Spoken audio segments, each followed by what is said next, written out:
Mahigit 30 pasahero po ang sugatan sa salpukan ng bus at truck sa Malate sa Maynila. Ang mga driver ng mga sasakyan nagtuturuan kung sino ang may kasalanan. Balitang hatid ni Cecil Villarosa.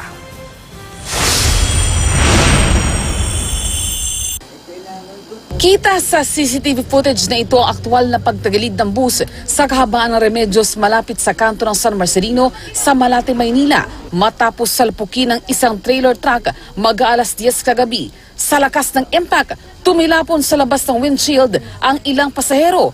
Maya-maya, makikita naglabasan na rin mula sa bus ang iba pang pasahero. Sumaklolo rin at umalalay sa mga nasaktang pasahero ang mga residente sa lugar.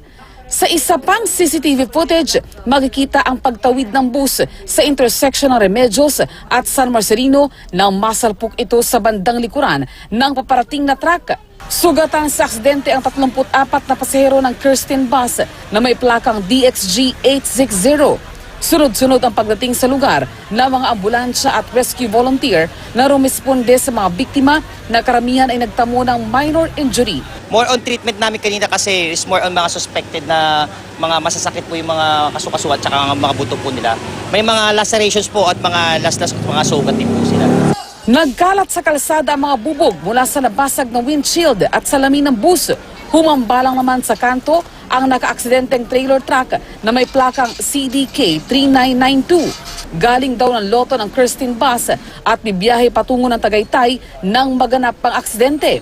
Ang truck naman na may kargang soft drinks galing ng Paco at patungo ng Novaliches.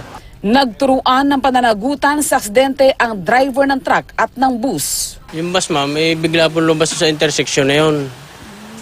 Ngayon, namreno po ako, hindi na po kinaya dahil inabot nga po doon sa hulihan ha.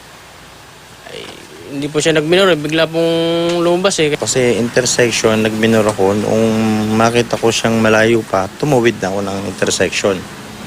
Ay, nagulat na lang ako, bigla na lang may bumaga sa likod.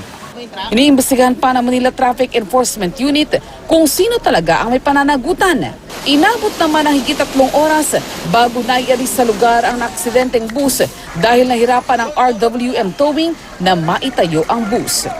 Cecil Villarosa, GMA News.